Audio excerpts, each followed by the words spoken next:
Welcome to video number 9, and congratulations, you've reached the end of this course. We're going to talk about how to backup and restore your websites. Have you ever created a document and forgot to save it and you lose it? Think about that feeling. This is one of the worst feelings after you spent sometimes hours, sometimes days, sometimes weeks, or even months to create that document. Well, the same goes for your website. In fact, websites are even worse because sometimes you spend months, years, or even half a decade or more maintaining your website and building it up. So if you don't have a backup of your website on a frequent basis, then you are in trouble. Now, you could say, well, I'm just going to use the web host to back up my files. And that's fine, you can do it that route, but it's always good to keep a backup copy on your own computer. Because there are many different scenarios, as I specified in the previous videos, that could potentially happen. And I'm not saying this will happen to you, but I'm saying that it's potentially could happen. Whereas you could have a web hosting company go bankrupt, which has actually happened to us in the past, and they go down and something happens, or something happens without your control. Or the web hosting company says, you're using too much bandwidth and we're locking your website or locking it down until you pay more money or something. Or something happens in that realm. As long as you keep a backup on a consistent basis on your own computer, then you are safe. Now, another scenario of why you would want to do this is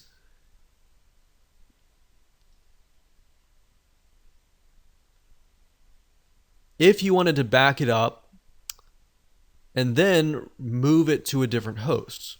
You could do this as well. So let's jump right in and let me show you how it all works. So there are two different options to backup. There's a backup and there's a backup wizard. And let me explain the differences between the two. So let's just go ahead and open these two windows up. So the first thing is backup, and this is what you see here. And what this allows you to do is it allows you to download a backup onto your computer. So rather than backing it up and storing it on your server, which yes, you could download it from there, you're downloading it straight from the server to your computer. So what you would do is simply click on download a full website backup. I'm not going to do it now because this website is big, but if you click that, it'll automatically download right away. You also have the opportunity to download just the home directory. So what this enables you to do is split things up. So let's say instead of downloading the whole thing, you're just telling the system, oh, I just want to download what's inside the home directory. I don't want to download the emails or everything else, the MySQL databases and all that. Now, you can also download the MySQL databases separately. Let's say that you already have everything. You just want the database. Well, that gives you the option to do that. So we could go here and click here, and it'll automatically download just the MySQL database or just the email forwarders. So that's what backup is all about. Downloading it straight from the server to your computer via a zip file. Now, Backup Wizard, on the other hand, allows you can either do a partial backup right here, but if you do a full backup, you can specify the backup destination, which this will basically back it up and store it on your server in a specified destination. And of course, you can enter your email address if you want it to notify you when it is complete. Now, I like to do this because it stores it on the server, but when it's done, it gives you the option to actually download it to your computer as well. So you could have the option to have it on your computer and to have it on the server just in case anything were to happen. Now, in a different scenario where you would have maybe move to a different host, You can easily ask the other host to log into your cPanel and transfer your site to their server.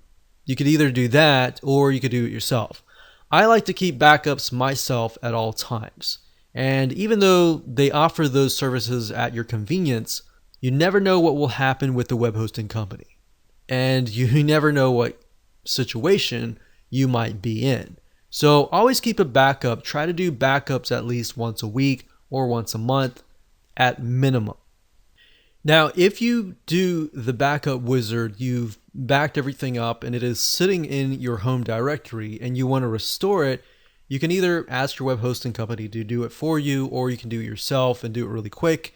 You can simply click on restore and you can select the type that you want. So we'll do home directory.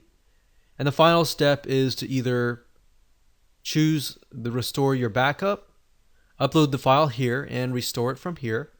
Or if it is sitting on your server, you can also ask your web hosting company and say, hey, I've got a backup sitting in the home directory, and if you would please restore it. And they can do that for you. That's typically better because a lot of times web hosting companies, they'll back it up once a week or whatever. But if you have your own backup, maybe you did it right before you made a big change, then you can do it based on your own change. So before you do that major change, you've backed it up and you can do it from there. Otherwise, you'll have to rely on whatever the web hosting company has backed up for you.